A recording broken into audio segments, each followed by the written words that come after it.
সারা দেশ যখন Russell's viper আতঙ্কে কাঁপছে, তখন এ বিষধর সাপও ভয় পায় আরেকটি সাপকে। কেননা এ সাপ বিষধর রাসেলস ভাইপারকেও জ্যান্ত খেয়ে ফেলে। এ সাপের প্রধান স্বভাব, এরা অন্য সাপদের ধরে ধরে খেয়ে ফেলে এবং এ সাপকে দেখলেই অন্য সাপরা ভয়ে পালিয়ে যায়। সাপটির নাম শঙ্খিনী। এর নাম যেমন সুন্দর, তেমনি এ সাপটি দেখতেও বেশ সুন্দর। এর শান্ত স্বভাবের কারণে যারা সাপ সম্পর্কে ধারণা রাখেন তাদের কাছে এটি বেশ প্রিয়।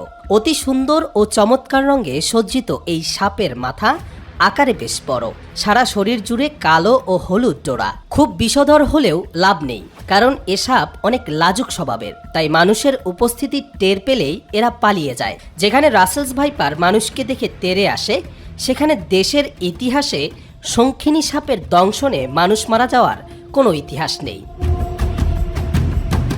নিউরোটক্সিন বিষ সংবলিত শঙ্খিনী সাপকে এলাকা বিশেষে বিভিন্ন নামে ডাকা হয়, যেমন শাখামুটি, সানি সাপ, দুই মাথা সাপ ইত্যাদি।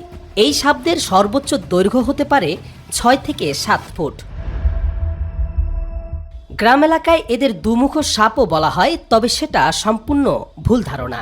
এ সাপের লেজের অংশটি ভোঁতা থাকে বলে অনেকে একে দুমুখ সাপ বলে ভুল করেন।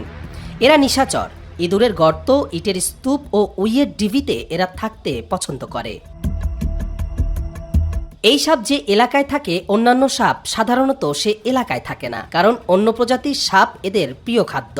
নিশাচর শঙ্কিনী সাপ কেউটে, গোখরা, রাসেলস ভাইপার, কালাচ সহ অন্যান্য বিষাক্ত সাপকে খেয়ে ফেলে। এদের ভয়ে অন্য সাপ পালিয়ে যায়।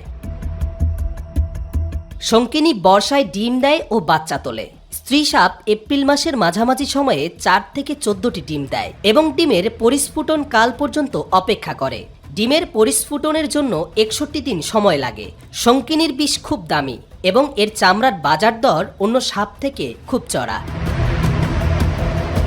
কবির চৌধুরী জয়, মাই টিভি অনলাইন।